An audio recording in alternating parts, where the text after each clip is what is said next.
warahmatullahi wabarakatuh. Ya, Mas dan Teteh, perkenalkan nama Ibu.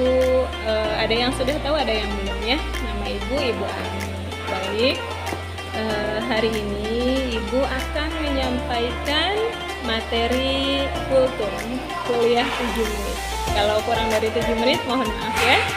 Ya, materi kultum Ibu hari ini adalah keistimewaan nuzulul Quran.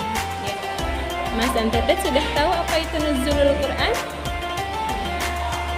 Ada yang sudah tahu dan ada yang belum.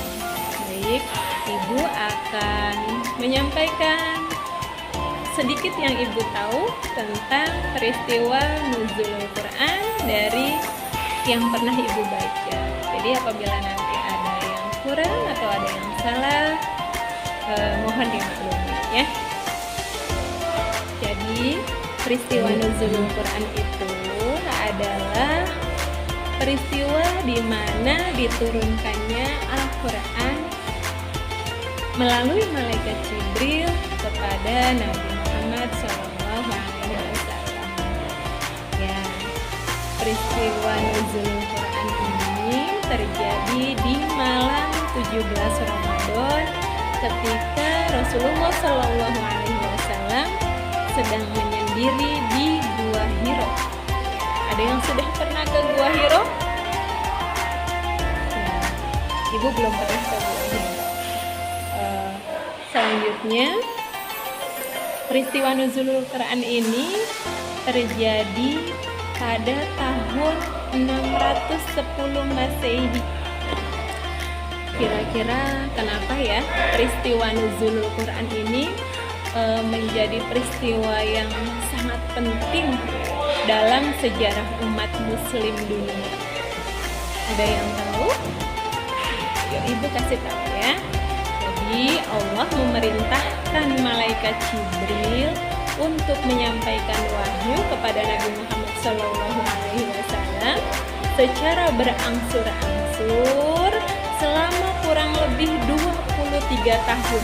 Ya, jadi Al-Quran diturunkan melalui malaikat Jibril kepada Nabi Muhammad itu tidak dalam waktu sekejap langsung jadi mushaf, tidak seperti itu ya. Jadi berangsur selama kurang lebih 23 tahun. Nah, peristiwa turunnya ayat pertama di dalam Al-Quran terjadi pada tanggal 17 Ramadan. Jadi 17 Ramadan itu peristiwa turunnya ayat pertama di dalam Al-Quran. Ayat apa yang pertama kali turun ya? Yang pertama kali turun adalah surat Al-Alaq atau yang biasa kita baca Iqra bismi rabbikal ladzi khalaq. Itu adalah ayat pertama yang diturunkan Allah melalui malaikat Jibril kepada Nabi Muhammad di malam 17 Ramadan. Ya, Mas dan Teteh yang soleh dan soleha, peristiwa turunnya Al-Quran ini secara garis besar menjadi 2 tahapan atau 2 proses.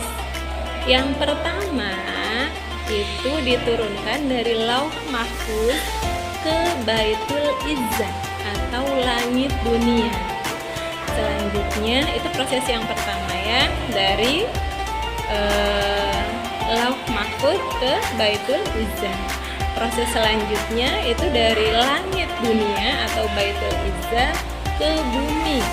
Jadi ada 2 proses turunnya Al-Quran. Nah, selanjutnya lalu Mas dan Teteh ini ya, apa sih Bu keistimewaan dan dahsyatnya peristiwa nuzulul Quran dan Lailatul Qadar ya? Yang pertama, Al-Quran adalah firman Allah dengan segudang hikmah dan keistimewaan. Jadi Al-Quran itu luar biasa ya. Ya, dengan segudang hikmah dan keistimewaan. Makanya Mas dan Teteh sedari kecil diajarkan untuk belajar Al-Quran. Masya Allah. Al-Quran juga telah menuntun manusia kepada ketakwaan dan keimanan yang baik. Apa sih Bu ketakwaan? Ya, ketakwaan adalah Al-Quran itu bisa menuntun manusia untuk menjadi takwa. Takwa itu manusia mematuhi segala perintah dari Allah dan menjauhi segala larangan-larangan yang Allah larang, dan menjadikan manusia berkeimanan yang baik. Insya Allah kalau sudah takwa, imannya seperti dalam firman Allah di surat Al-Baqarah ayat 185 yang berbunyi, Syahrul Ramadan alladzi unzila fihil Qur'anu hudal linnas wa bayyinatim minal huda wal furqan, yang artinya bulan Ramadan adalah bulan yang di dalamnya diturunkan Al-Quran sebagai petunjuk bagi manusia dan penjelasan-penjelasan mengenai petunjuk itu dan pembeda antara yang benar dan yang batil, atau antara yang benar dan yang salah. Jadi Mas dan Teteh perlu diketahui bahwa segala sesuatu yang berinteraksi dengan Al-Quran insya Allah dan sudah pasti akan menjadi mulia, ya, akan menjadi mulia. Seperti malaikat Jibril menjadi malaikat yang paling mulia karena malaikat Jibril membawa Al-Quran untuk diturunkan kepada Nabi Muhammad.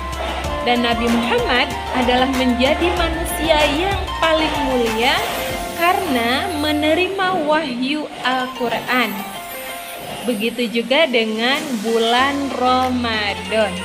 Bulan Ramadan menjadi bulan yang sangat mulia atau bulan yang istimewa karena di dalamnya terjadi peristiwa diturunkannya Al-Quran atau nuzulul Quran. Mas dan Teteh yang insya Allah selalu dalam keberkahan, semoga sehat selalu, dan jangan lupa untuk selalu berinteraksi dengan Al-Quran, ya, mengingat kita semua adalah manusia yang diciptakan Allah untuk mencontoh atau meneladani Nabi Muhammad SAW, atau manusia paling mulia, ya, karena beliau adalah manusia yang menerima wahyu Al-Quran dari Allah Subhanahu wa Ta'ala.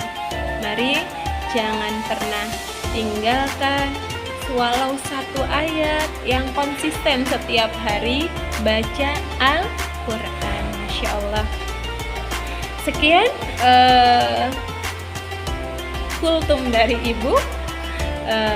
Semoga bisa dipahami dan bisa dimengerti. Mohon maaf apabila ada yang salah, ada yang kurang dari isi kultum Ibu, ada yang kurang. Ibu mohon maaf, ya. Pesan Ibu, jangan pernah melewatkan membaca Al-Quran setiap hari, ya.